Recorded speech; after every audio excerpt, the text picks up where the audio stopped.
17.5 लाखामध्ये जर 1 BHK हवा असेल तर कुठे मिळेल? इथे. तर या फ्लॅट बघूया. तर हा तुमचा हॉल आहे.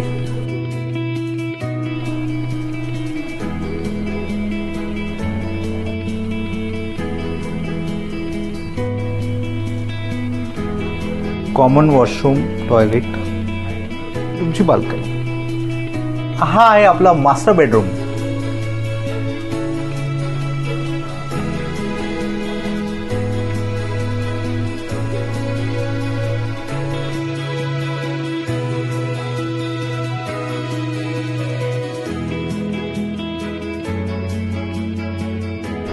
तर 11 एकरच्या या टाउनशिपमध्ये पहिल्या फेजचं म्हणजे जवळजवळ 15 बिल्डिंगचं पोझिशन आहे पुढच्या वर्षी. तर त्वरा करा, बऱ्याचशा फॅमिलीजने बुकिंग केलेली आहे. तुम्ही कधी करताय?